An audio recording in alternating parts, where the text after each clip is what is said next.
Hi everybody, thanks for tuning into another video on TK's Tech Corner. Today we're going to be taking another look at the Gamesir G8 Galileo controller. Now, since the last video, many of you have posted a lot of questions, great questions, and a lot of people have been interested in seeing whether or not this is capable of playing PlayStation games over PlayStation Remote Play. Hence, this is why the PS Portal is here, because we're going to compare these a little bit. Try and find out what the best way is to play PlayStation 5 remotely. Is it through the native device, the PlayStation Portal, or using a controller like this, the G8 Galileo? And I've been waiting to post this video for a few days, but as I did say in the comments, my Fold 4 was not with me. I've got it back now, and so I'm ready to record the video. The reason why I was waiting for the Fold is because of this. When this phone is in this controller, you're getting a very similar form factor to this. You've got the large screen, you've got the screen facing downwards. Now, the reason why I mention that is because in a lot of my previous videos, I have complained about USB-C port having shifted from older devices on the left side to newer devices like this on the right hand side, and I cannot understand why they did that, because with the old controllers where the C port is on the bottom, you generally would have had your phone sitting up like this, which is a really nice experience. It feels less natural when it's dangling down, but over time you do get used to it. Comfortable with a controller like this, but if you're talking about a controller like this, it looks a bit weird when it's hanging off the bottom a little bit more. Not the biggest problem in the world, but there you go, it's worth mentioning. I'll leave that there for a second because I'm going to talk about that in a minute. But yes, so now if you think about it, well, if you look at something like this now, the screen is coming down, it's not going up. And you know, there's a reason why they've done it. I think the reason why they've done it here in this case is balance. I personally have one slight gripe with that on the PlayStation Portal. I wish the screen was angled slightly up, because the way the controllers are designed, when you're holding them like this. The screen is, you're not holding them like this, so your wrist is facing towards you. And that's how you need to hold it. You need to hold it a little bit of an angle. It's got a great viewing angle, by the way, but you do need to tilt it up a little bit towards yourself, and then your wrists are a bit at an angle. They're not natural. If you're holding it in a natural, comfortable position, you can see there it's pointing directly up at my light, not at my face. So that's not, for me, optimal comfort for long durations. I've spent some time on this playing Ghost of Tsushima. I think I've probably said that incorrect. I've played some Sackboy as well, and I think it's great. It's a great device. I played Uncharted on it as well, and I even posted the half an hour video of that as well. I've played it again since. Great experience overall, and the main thing is just the viewing angle on that. Now this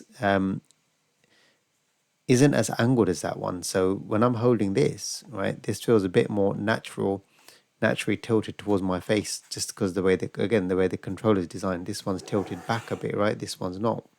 So when the phone's in there, this is going to feel a bit more natural, I feel. We're going to get it in there. We'll try it out, see what it's all about. Let's get it in. Actually, before I do get it in, I wanted to answer a few more questions, right, about this controller. Sorry. A lot of questions about, does it fit with the case? So I've taken the case off already. The answer is no. And this, well, it will work with probably the slightly slimmer case. This case is the official Fold for slim standing case, and it is very thin.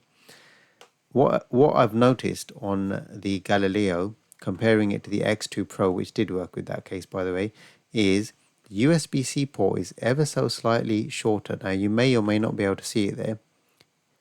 It's got the same, you know, they've got this whole bendy thing going on, right, which is great to get the device in and out.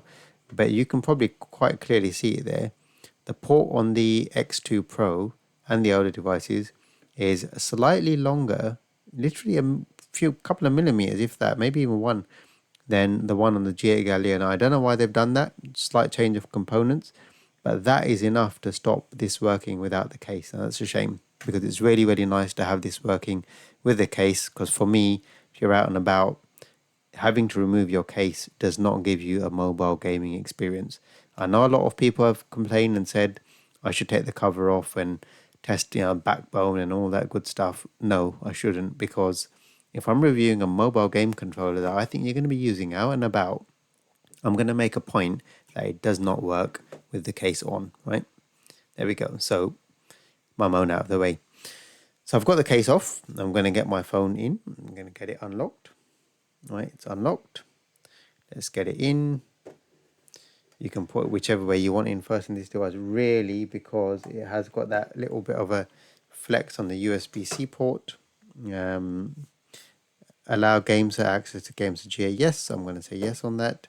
And I'm going to show you something. So first thing I'm going to do is I'm going to launch the Gamesir app, right? Gamesir. Why am I doing this? I'm doing this to show you and save some time on this video, right? So I don't want to drag this out. The PS Remote Play app, and you may or may not be able to see it there, right? It says mapping needed. So that tells me that natively this is not going to support this controller in any mode, right? I've tried switching the button modes and etc. as well. It doesn't work. So if I click on that, it's going to ask me to launch a G-Touch mode. It starts doing button mapping, yeah?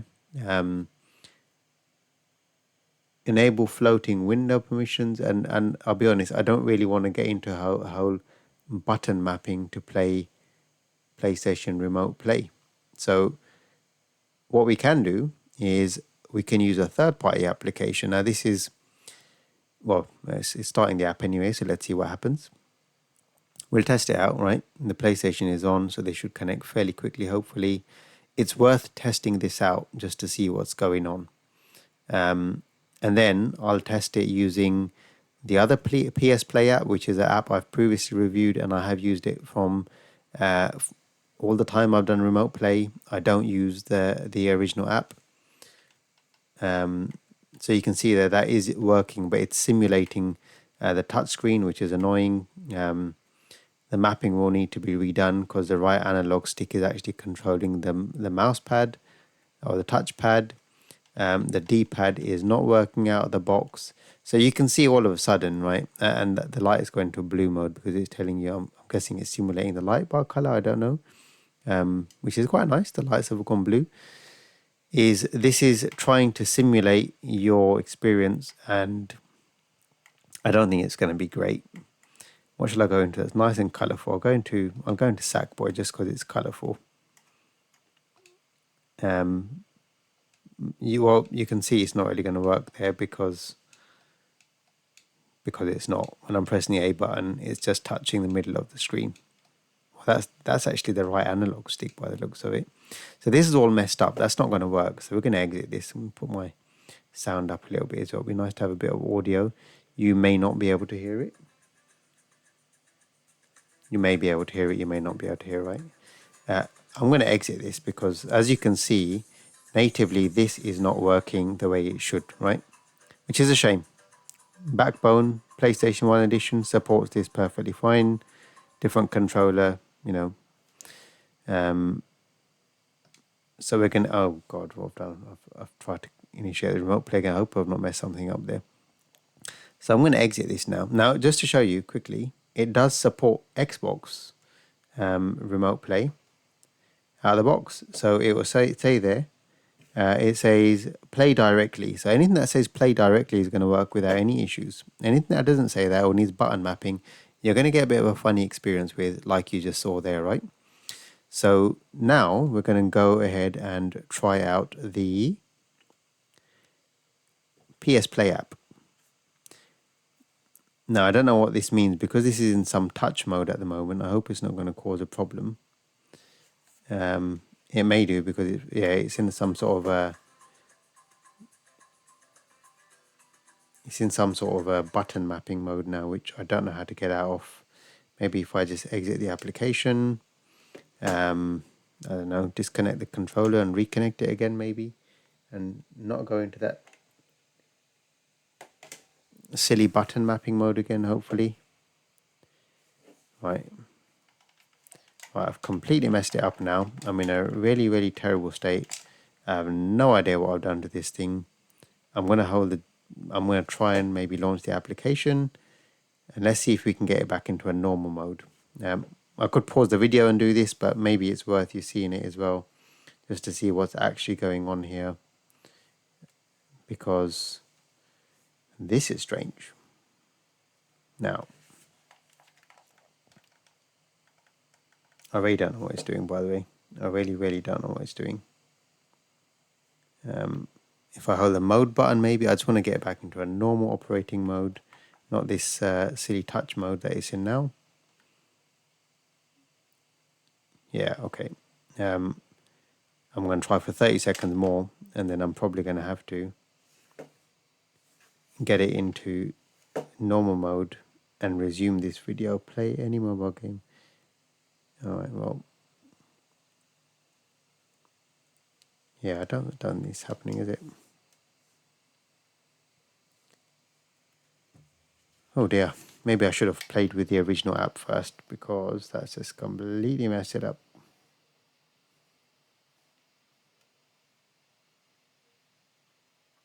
So we've got some gamepad test here is working absolutely fine, as you can see. Maybe I should try and play a game and launch HID mode. There we go. It's going to get into normal mode. Right. We've swapped modes. I'm sure there's another way of doing it. I've just done it just by switching to an application that supports normal HID mode, which is human interface device mode, I believe. And now we're going to use the PS Play app. Clearly I was testing it before or playing on it before, so we're just going to try launching it again, and I'm going to try and do a local connect, maybe later. Right, local connect. So this is set to run in 1080p, 60 frames per second. The experience on this app for me is absolutely amazing, right? So now you can see controls are working absolutely fine, as they should be. The on-screen controls are going to disappear in a minute because I haven't touched the screen. They're now gone, as you can see. And there's my game. So let's go into Sackboy. Right. Now you're going to see the difference here, right? No issues, no button mappings and all that nonsense going on. Hopefully you can hear some of the sound as well. I've just changed the microphone, so I don't know if it's picking up the audio clearly or not. But the experience here on the Gamesir G8 with the PlayStation Play app is no doubt going to be awesome. I haven't done this yet because I haven't had my phone to try this out since I recorded the last video. So you can see that's working absolutely fine. Responsive. Let's just go somewhere. I should probably go into a level that I've already gone into before. Let's see what happens.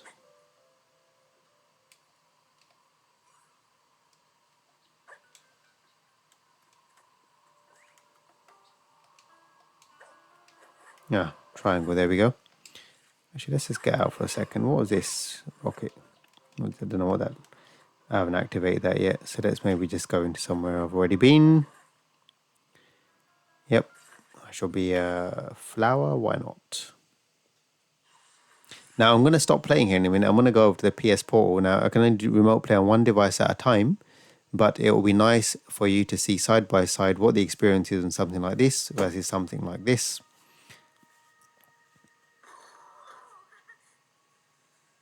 Right.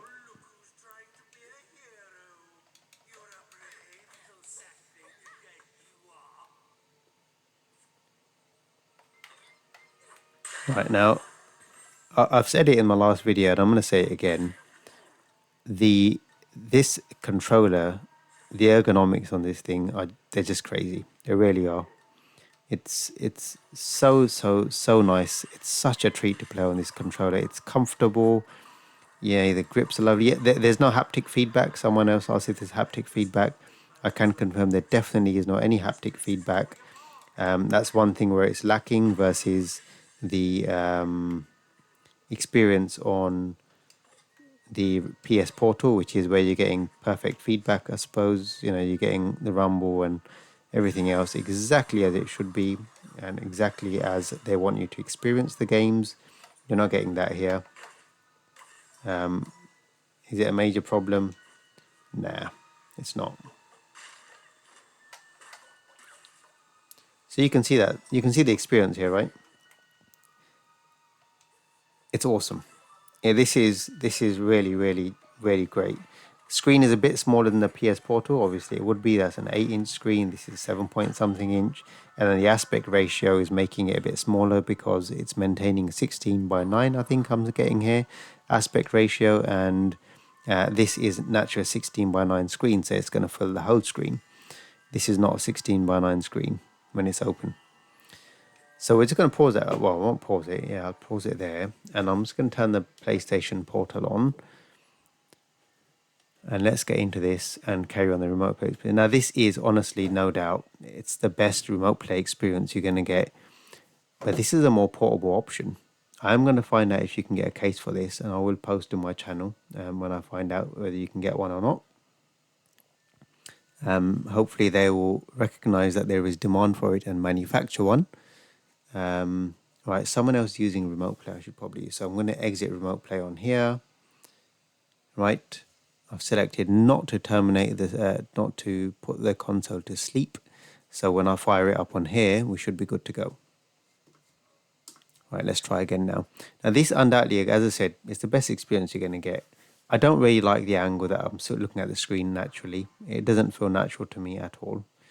If your hand's resting on a table, it's a bit more comfortable. When you're holding it, holding it like this to see the screen face on isn't great. If you're like this, you're at a bit of an angle. You're not getting your screen, your face directly going towards that screen, unfortunately, which is a bit of a shame because it's a gorgeous screen to look at. Yeah, it's got a great viewing angle, but then if you've got light coming from above like I have now, you can get a bit of glare, which is a bit annoying as well. Now I've got the feedback coming and all that good stuff, and you can see the experience here is it's undoubtedly pretty much second to none. But I'm going to go back to the Gamesir G8 in a minute because this is more focused on that. Nope, what I Mrs. Tell. Right, this is not a video for me to play games. This is for me to talk about the quality of the controller. So that's what we'll spend more time doing. But as you can see there, the screen is a little bit bigger. Yes, it is. Both running 1080p, by the way, right? It's 1080p on here. I'm getting 1080p on my phone as well. So it looks just as crisp. The Fold 4 has got an excellent screen inside as well. It's a gorgeous, gorgeous screen. Lovely colors. Very, very bright. I'm going to go back there now. So I'm just going to exit from here. I think I can do that by doing disconnect. Yep. I can disconnect from that. Now I'm going to go back here. So just talk about this a bit more. Again, right, so the experience on this, with this controller on the go, to me, this is a more portable solution if you've got a case for this. And then you're always going to have your phone with you anyway. You're not carrying another device around. It looks awesome. It looks just as good, to be honest. It's nice and crisp. You can see this app. If you're really heavily interested in PlayStation Remote Play for sale or features, I have to say, don't bother with anything but this application. The PS Remote Play app is limited on Android, as far as I'm concerned. It's okay if you've got an official controller connected or supported controller, but all of the options that you've got for officially supported controllers aren't as comfortable as this. That much I have to say. I'll say it outright. They're not as comfortable as this. This thing is absolutely incredible. And even if you haven't got a Fold, even if you've got another normal, candy bar style phone, Note 10, S23 Ultra, iPhone, and you got this app, you're really going to enjoy playing your PlayStation remotely on this. And then if you're playing, I played most of The Last of Us 2, or at least half of it, if not most of it, while I was out and about. I played it over mobile data. I played it over a Wi-Fi connection from another house, and it works absolutely fine. Yeah, you want to drop the resolution a little bit, but overall experience is great. And I did it using this app, and I did not do it using the official PlayStation Remote Play app. So I am promoting this application. If the developers are watching this, I hope they appreciate it. I'm not sponsored to promote their video at all, sorry, their application at all. I just think the applications are excellent. In fact, I think they're so good that I bought the Xbox version as well, because the quality of these remote play apps versus the native applications, million times better. So there you go. Gamesir Galileo with PS Remote Play. Hopefully that's answered some questions you had. Does it support the PS Remote Play app, the native application? The answer is no, not without fiddling. You'd have to go through a lot of that button mapping stuff, which I'm not intending on doing. I think it's a bit of a faff. And again, I don't think the controls are going to be as responsive. This, you're getting direct HID input into the application. You're getting, I think, higher resolution than the PS Remote Play app, by the way. PS Remote Play app, I think, only goes up to 720p. This is 1080p, 60 FPS, and as you can see, it's working absolutely flawlessly. No issues, you're not seeing any lag there. And a lot of people talk about lag. Remote Play, no lag. Yes, I'm on an extremely fast Wi-Fi connection, but there you go. It's working fine. What can I do? I can test my 4G connection and we can see how it works over 4G connection. So let's do that. Okay, I'm going to not put it in rest mode. I'm just going to disconnect for a second. I don't know if the remote play is going to work over. I don't know if my router is set up or not, because I've moved some stuff around recently and I have had issues, but we'll try it out. I'm going to turn off Wi-Fi. Let's see if I got a speed test. So I've just about setting this phone up again. Let's run a quick speed test. I'm not in the best area for a mobile data connection, so it's probably going to be quite poor. As you can see, this is all asking me to do many things again. Yes, allow everything, allow everything. Yeah, okay, cool. While using the app, good.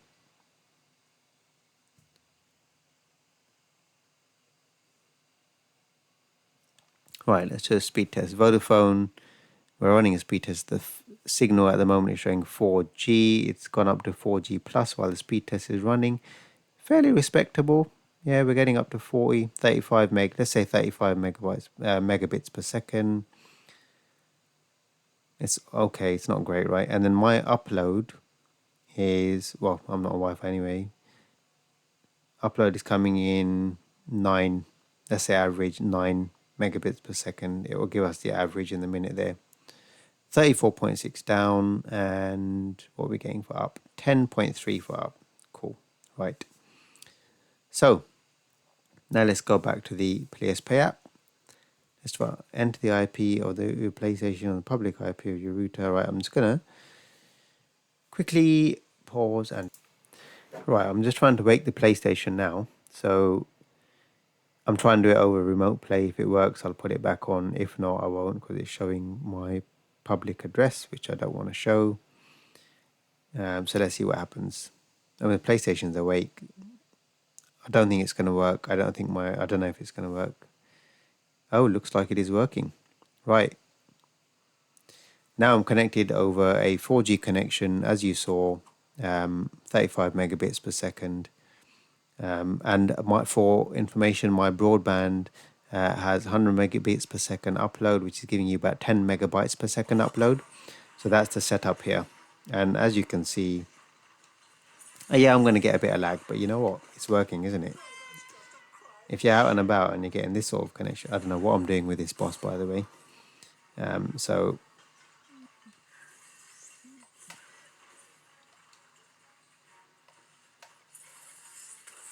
right, you can see getting a few glitches, right? But overall, the controls are responsive. And could you play while you're out and about?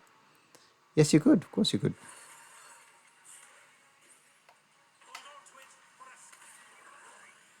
Right, okay, so the treadmills are going now. Oh dear, look, what's he doing? Yeah, a bit of lag on audio. So you know what? I've got this running at 1080p. I could turn this down to 720p and I'll get a great experience. No doubt. When I switch my PS Portal, another benefit of having this is working over remote play over data, and I can show you that there's no Wi-Fi connection there. It's connected over data only. Is when I tether, it sets the NAT type to 3, which stops that from working. So I'd have to make sure I find a Wi-Fi hotspot while I'm out and about to be able to tether in the first place, which, you know, I'm not always going to find. But if I've got this out, I've got a decent signal, I'm going to be able to just get on with it, pull it out, get it in the controller and play. And to be honest, if you're using the on-screen controls for some games like this, you can manage without a controller as well. So there you go, just something to think about. Great device for me. This is an indoors device. I think there's some cases available for this. Might have to pick one up just for the sake of it to keep it safe anyway. At the moment, as for cases for the Gamesir G8, there is no official case. I've not tried any third-party cases that maybe aren't made for this but look like they might fit a device of this size. So the best case for the Gamesir G8 at the moment is probably the box it came in. So if you want to stick it back in the box and stick it in your bag, you can. There's an option. So on that note, I'll end this video. I hope you found that useful. I hope I've answered some more of the questions that have been coming through on the channel. Again, if you've got more questions that I haven't answered, feel free to ask them. I'll try and answer all that I can whenever I get time. Great controller. Hopefully, if you wanted it for PS Remote Play and you want to find out if it's worth it, yes, it is, but not using the official app, using the PS Play app. I will post a link to the application in my description of this video below, in case you don't know which application it is, so you can find it easily on the Play Store. I don't get any credit for promoting it. I'm promoting it because it's just awesome. So, you know, if you want an experience as good as this is the way to go. This is the setup. Get your mobile data out and about, get your G8 in, slap your phone in there, and crack on. Have a good gaming session. It really is very, very good. On that note, I should end the video. I will say thank you very much for watching. If you've enjoyed it, please leave a thumbs up. Any questions in the comment section below. And if you haven't already done so, and this is the first video you're watching, please hit that subscribe button in the bottom right hand corner. I really appreciate the support I get. Thanks for watching. I'll see you in the next video.